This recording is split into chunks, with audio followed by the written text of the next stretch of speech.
So you have spent years running, racing, and qualifying in order to get into a UTMB race, and you finally did it. Congratulations. Now you just got to get yourself there and finish. So in this video, I'm going to answer a whole list of questions that you might have to best prepare you to finish your race in Chamonix. Let's get into it.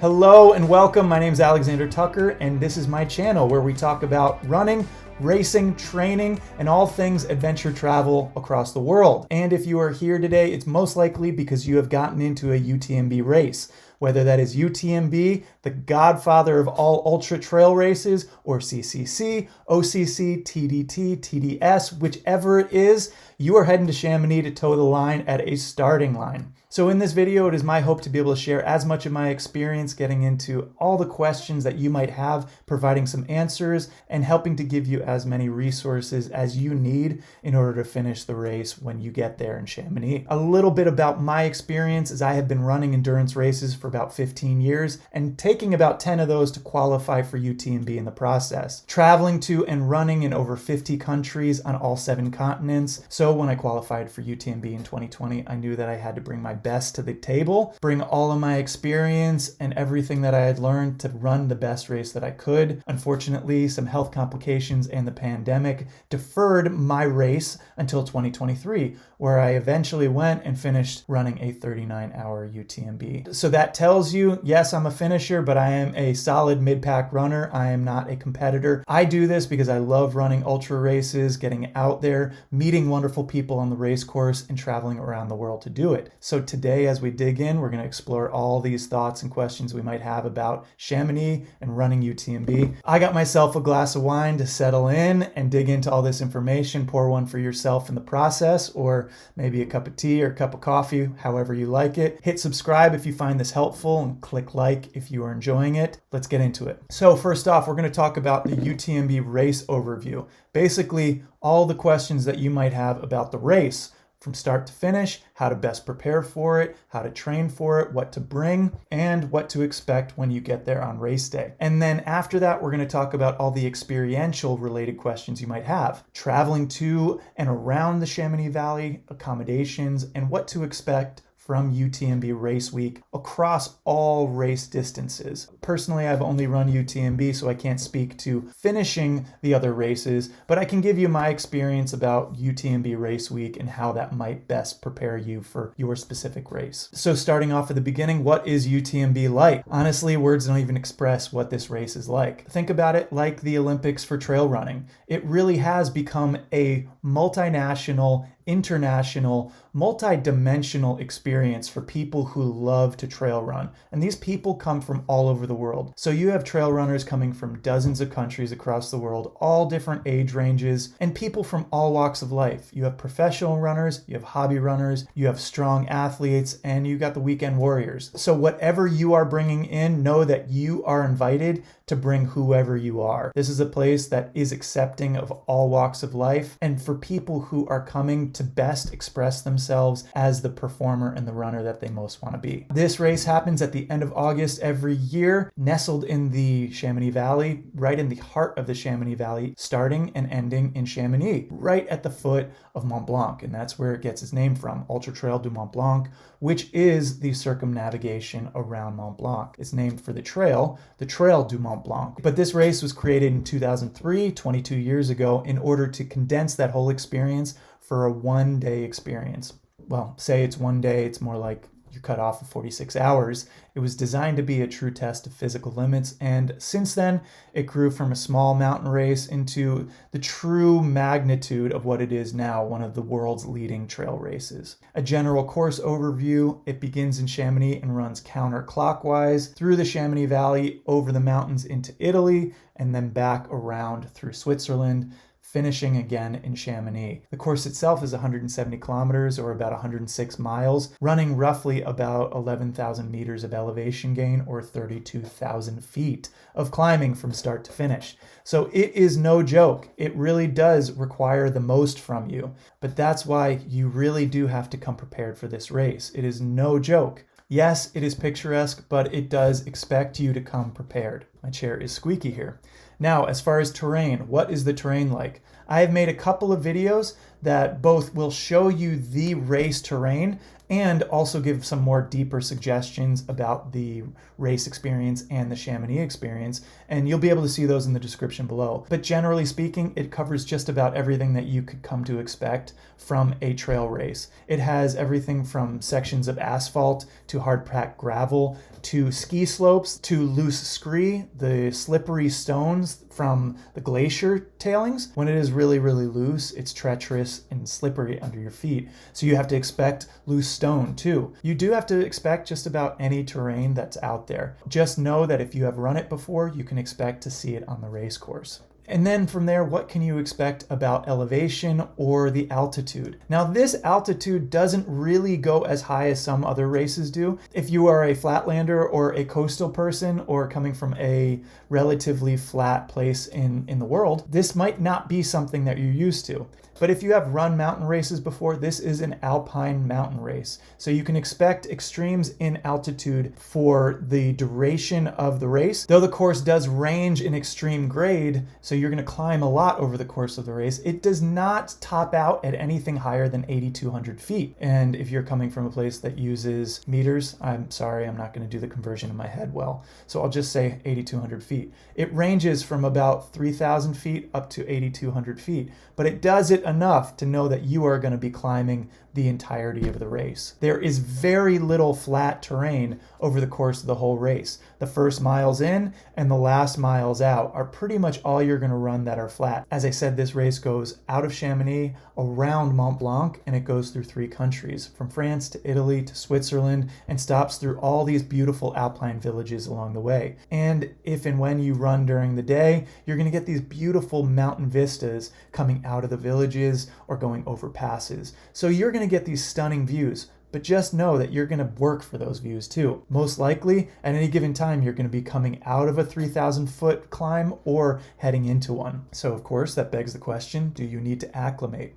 I don't personally think that you need to come in and acclimate with too much time. If you happen to be a flatlander and don't have a lot of experience at elevations, then anything over 5,000 feet could be something that could impact your race performance. But generally speaking, if you're topping out at about 8,000 feet, 8,200 feet, you shouldn't feel the effects of the elevation for too long. So it shouldn't impact you too much. Whatever experience that I've had at races, I generally feel that impact on races that are over 9,000 or 10,000 or 11,000 feet. You feel that impact of it on your stamina, your lungs, and your performance. This one, my suggestion with it is if you're able to, come in a few days ahead of time, give yourself 4 or 5 days ahead of time, and that should be just enough since it's minor enough. And if you don't have that time and you can't get there with all that much time between your arrival and the start of the race, I don't believe that it's going to be that big of an impact. Now for myself, I did arrive 2 weeks ahead of time just because I wanted to explore as much of the Chamonix Valley as possible.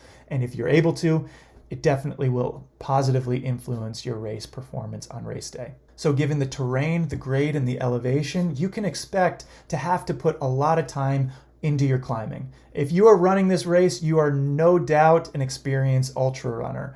But the thing that I discovered in preparing for this race is less about distance and it's more about time on your feet. So my suggestion in preparing for this race with your training is to put as much time as you can into being on your feet and doing climbs up and down. If you don't have a lot of places in order to go climb, then just hop on the treadmill, put it to its max grade, whether 10 or 12 or 15% grade, and hike for as long as you can. And then when you're done with that, head out on the trail and get as much varied terrain as you can to really push your body to understand the difference between the ups and the downs. It is going to be no difference than any other mountain or hilly race that you're going to do. It's just the magnitude of it is so much larger. So if you're able to get out there and stay on your feet as long as you can, practice being out there for long runs, not just for distance, but mostly for time on your feet, because this race is really long. If you are used to running races that are long distances, this one is going to truly test your ability to be on your feet for long periods of time. So get out there and put the time in. If you're able to, go to places that have long, steady descents or ascents, places that you can run for long distances that go up or go down. That way you're able to practice the cumulative gain or descent in order to let your body train that. because at UTMB, we're not just talking about the distance, we are talking about climbs and descents that can go for miles and miles on end. From there, moving into weather, you can expect just about any type of weather out there on the race course in Chamonix. Over the course of its 23 years, this race has seen it all, from extreme heat, also down to extreme cold weather and blizzards at the passes. So that's why the race tells you to bring a whole long list of mandatory items. They do not want you to go out there without everything that you need because it is extreme out there. This is a place that gets everything all year long. When I ran it, I was really fortunate to have pretty mild sunny weather during the day, but at night it got incredibly cold and very windy and pretty drizzly and damp. So one thing that you're going to wonder is everything that's on the mandatory list. Do I have to pack this, and is it necessary? Well, they say it's mandatory because you have to expect to face it on race day. So my suggestion is bring everything but the kitchen sink. Go prepared for the worst of the worst. Last year, TDT runners, OCC runners, and CCC runners ran a lot of the race in rain. And when you're wet at altitude for that long, I don't care how strong of a runner you are going to get cold, and it's going to affect your body temperature. It's going to affect your ability to perform and maintain your stamina. So go prepared for all types of weather. As far as other racers go, other participants with you on the race course, like I said, they come from dozens of countries all over the world. This is Chamonix, which means it is a French race. But you are running through Italy, you're running through Switzerland, so you're going to be interacting mostly with French speakers, Italian speakers, and German speakers. But because this is a multinational race, many of them will speak English. So if you are a native English speaker, you should be able to get around perfectly fine on the race course and interacting with other racers on the race day. But keep in mind that all of these racers have different race etiquette and their own cultural backgrounds, which means that they're all going to race differently. So from my experience, my suggestion is just to go in and try and be as friendly and open and supportive as you can to other racers on race day. I guarantee you there are no other runners out there that are going to make this a negative experience. Everybody brings in their own cultural experience and their own cultural baggage.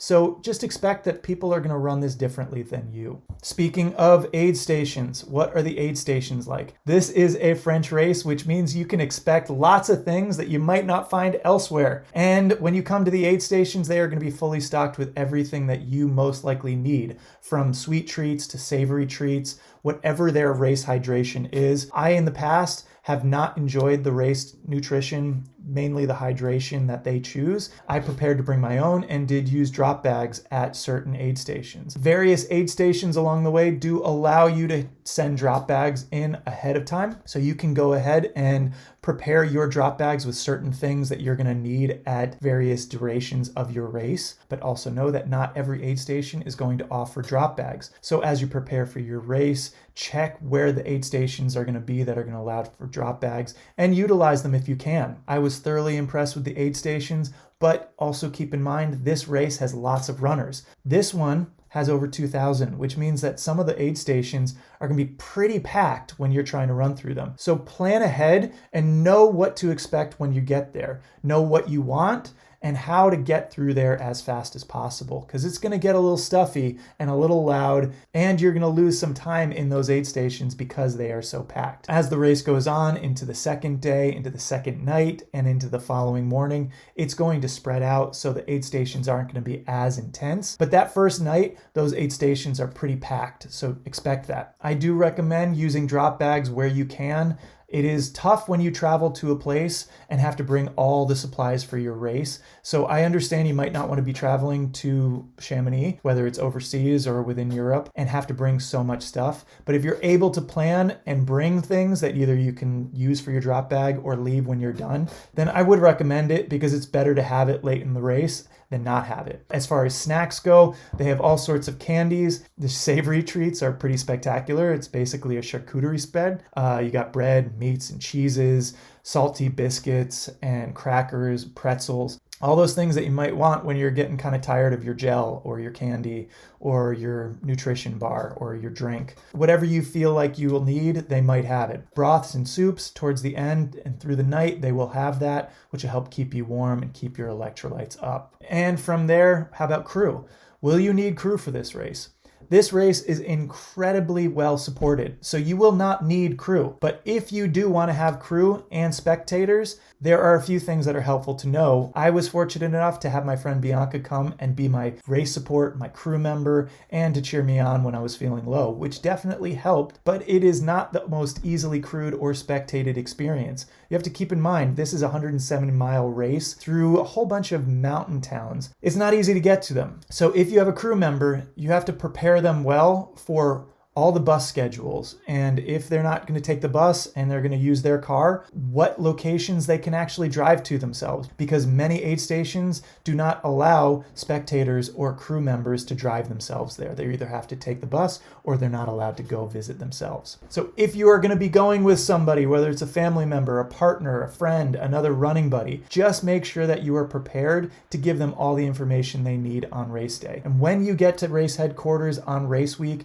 you'll be able to go to the UTMB Expo and get all of that information you need. I am not going to share all those details here just because it's going to change from year over to year, and it might not be helpful and might mess you up. But the Race Expo is very helpful for that, and I'll get into that more later on in the video. I highly recommend having somebody there specifically for morale if you're able to afford it, or if you just have somebody who wants to come along for the experience. As far as crew members, it really depends if that is something that you feel you need. If you need somebody to help you take your shoes off and swap them out, change your socks, give you the fuel and the hydration that you saved at a drop bag, for example. If that is something that you feel you'll need, by all means, go ahead with it. But just keep in mind, this is a big request from your crew member because it is a long race. They're going to be out there just as long as you are. They're going to be navigating a whole network of buses and trains and aid stations, ins and outs. So remember that when you invite them along. And finally, for race preparations, before we talk about the experience as a whole, what should you pack for the race? Now, I mentioned the mandatory gear and packing list that UTMB sends out. They are going to have a list of suggested items. I recommend bringing all of those suggested items, even if they are not mandatory. Now, I don't necessarily mean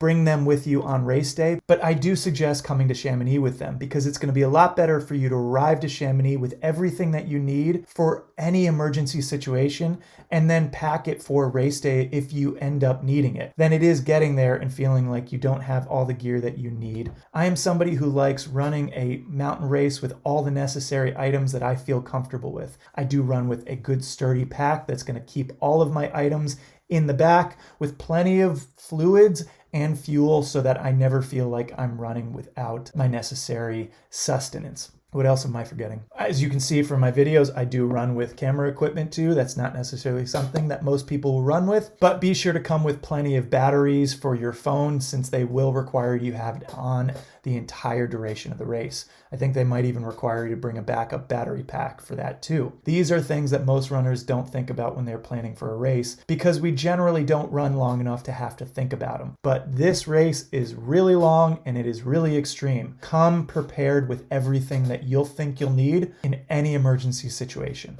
So I personally focused on the mandatory pack list and brought all of the suggested items too. Brought a couple of pairs of shoes in order to have spares in case I needed them, and brought all my own fuel just because I wasn't sure what I was going to be facing, and I did try what they were serving for their race fuel the year I ran and didn't particularly like it for myself. So I brought all my own race fuel and ended up being fine with it. If you are used to certain brands for things like brands for sodas or drinks, then you should be prepared to maybe not find that on race day and bring whatever you want in case. Okay, I had to take a little break there. Up next, race preparation and arrival. So you come to town. When should you arrive? It all depends on when your race actually is. UTMB is a whole race series. It's about a 7-day event. From start to finish, it covers all different races, all different distances. So you might be running TDT or OCC or CCC, or maybe yours is UTMB, which is one of the last races in the whole race week. Whether it's a morning start for many of the races or a night start for UTMB, I would recommend giving yourself at least a few days ahead of time so that you can go and enjoy Chamonix.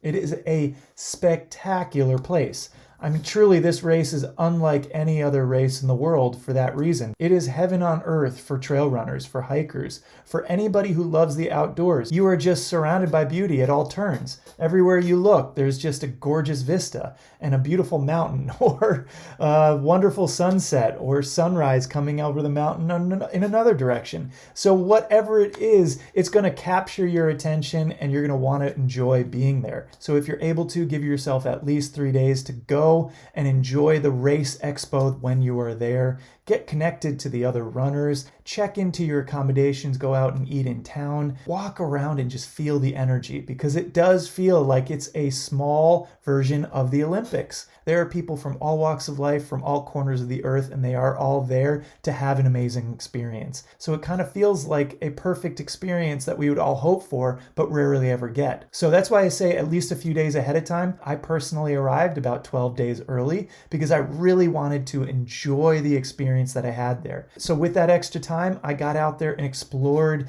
the other mountain passes. I put my shoes on and did some long runs over the mountains and into the other mountain villages. If you are able to take a little bit of extra time and make that extra investment, I would highly recommend carving out that time too, because although you are going to be able to see it on race day, a lot of it you're going to be seeing at night. So if you're able to, getting out there and exploring not just Chamonix and the Chamonix Valley, also crossing the passes to the other side of the mountains is going to be a thoroughly enjoyable experience too. So when you get there, where do you go? The Race Expo is right in downtown UTMB, and they're going to have all the information that you need. It's where you're going to go the day before your race to get your bag checked for all your mandatory items. It is also where you're going to go to get your bib in order to run your race. That's all at the Race Expo. There's also tons of race and product vendors and lots of cool people to meet and hang out with. So ask all the questions that you have for both you and your crew that are race dependent.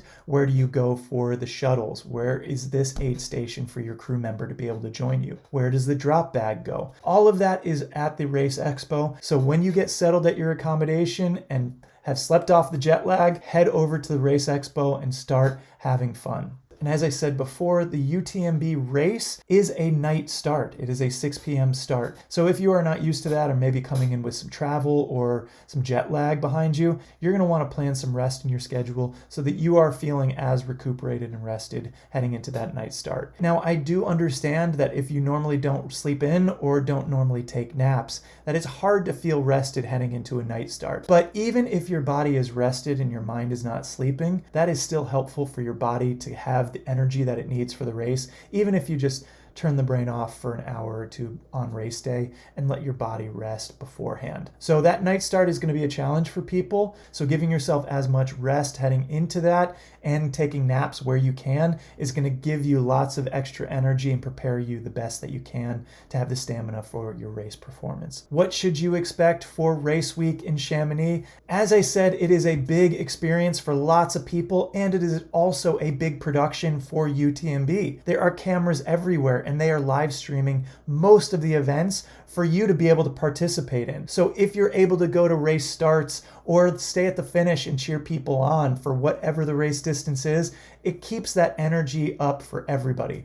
So go expecting to participate not just in your own race experience, but in lots of other race experiences for other runners and other race distances. Now let's get into Chamonix Valley, all the travel and accommodation suggestions that I can make to help make your race a better experience. What is the Chamonix Valley like? The Chamonix Valley itself is in France, and on the other side you have Italy, and on the other side you have Switzerland, with the Mont Blanc Massif right in the middle of all three. The valley itself is stunning, but you don't have to be in Chamonix to experience the beauty of it all. You can stay in lots of different regions within the Chamonix Valley, or even on the other side of the pass, while also experiencing your race and the other race activities without having to be right in town. So how do you get to Chamonix? There are lots of ways to do it, and it all depends on where you're coming from. If you are flying internationally, Geneva is only an hour and a half away, and you'll either be able to take the public buses, the public train, or rent a car and get there yourself. If you're coming from Italy, you'll be able to rent a car and drive up through the passes yourself, doing it that way too. So there are lots of options to be able to do that by yourself or with groups of people. If you are coming from Geneva, the public transportation is very simple, affordable, and easy to use. And I would recommend doing that to minimize as much complexity and simplify it for you as much as possible. If you are staying in the Chamonix Valley but not staying right in Chamonix, that is perfectly fine. And in many ways, I would actually recommend it. It's a little quieter, a little bit more enjoyable to get you out of the hustle and bustle of the village, and you only have a few stops on the bus line or the train line in order to get right into downtown Chamonix. So the question remains, do you need a car in order to experience Chamonix and run UTMB? No, you don't technically need one, but if you are trying to get to some of the more remote sections of the race before the race starts in order to train with it and don't want to take public transportation, then renting a car is going to be a little easier for you. Now, for your crew member or for your spectator, it is going to be harder for them to access certain parts of the race course because there are places that they're not allowed to take a rental car to. You either have to shuttle there or they don't allow spectators or crew. What would be the reasons to have a car? If you're not going to be coming from Geneva and can't take the public transportation and are going to be coming south from Italy or from the other side of the mountains in Switzerland, then you're going to need to take a car. But keep in mind when doing that, you will have to pay tolls to either use the highway in or out of the valley or the tunnels through the mountain to get through. And those tolls are expensive and can add up. So if you are coming from out of the country and flying in, renting a car, paying for gas, and those tolls, those costs will add up significantly over time, unless you are coming with a group of people. So if you're going to be going to some of the more remote destinations or coming with a large group of people, handful of people who could share the costs, it might be beneficial for you to get a car. Pretty much everybody else, I just recommend taking the public transportation. And as I said, for accommodation, although staying in Chamonix is amazing, it's within walking distance of all sorts of places, restaurants, shops, to the race expo, to start finish. You don't technically need to be there because the valley is so easily accessible by transportation. So I stayed in Lazou, which is only about 10 minutes outside of town, and I felt like I was not missing anything at all. That being said, I did stay in Chamonix too and got the best of both worlds. I personally enjoyed staying outside of town because I was able to get out into the mountains a lot faster, and I felt like it was a little quieter and a little bit more peaceful, so it was a little more my speed. And as far as accommodations and amenities goes, the Chamonix Valley has pretty much everything that you will ever need. It has restaurants, it has hotels, Airbnb or short-term booking rentals. It has a hospital for emergency sake. Hopefully nobody will need it, but it is there too in case you do. Because it is a mountain town, you're going to have a whole assortment of outdoor adventure and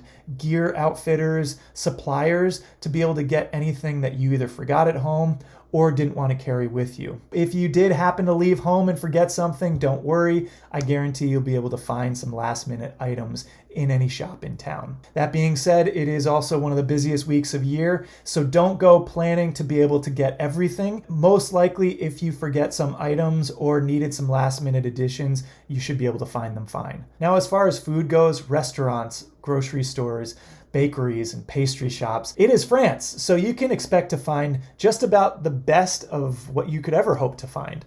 But it is also a tourist town, so you might have to get off the beaten path in order to find some of the better options. But anything that you could hope to find, you should be able to find there. If you do have dietary needs, they do have vegetarian, vegan options, all sorts of great restaurants that are going to suit whatever needs you have. Once I finished UTMB, I ate so much pizza and crepes and bread and gelato. You will find it all, so plan to eat your heart out when your race is done. And of course, every corner has a great grocery store, so you will never run out of options for food if you're cooking it or bringing it yourself. What am I forgetting? Is that it? I feel like that should be it. And I know that there are questions that you have in your mind that I did not cover, and I'm sorry, I wanted this just to be a hang and dig into all the things that we probably might need to know for our race and hopefully alleviate some of the concern, uncertainty, and worry that you might have. Obviously, UTMB tries to prepare you as much as possible, and they have created really great resources for you to do that. But with the language barrier that exists and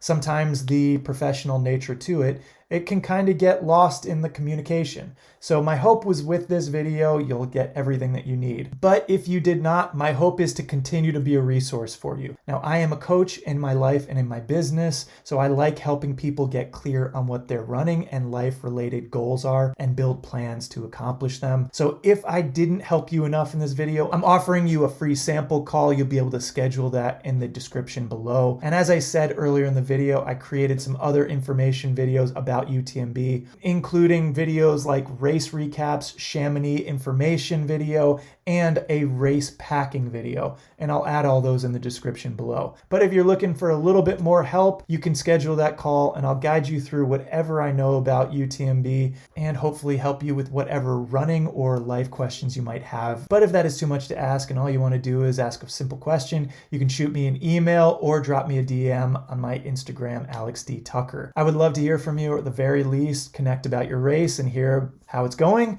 or how it went. So wherever this finds you in your journey to or from Chamonix for your race of UTMB, I wish you all the best and believe the best for you. I believe that you're capable of great things. So if you found this helpful, hit subscribe to follow for more and press that like button. It lets me know that it was helpful for you. I wish you all the best. Safe travels, happy trails. Take care.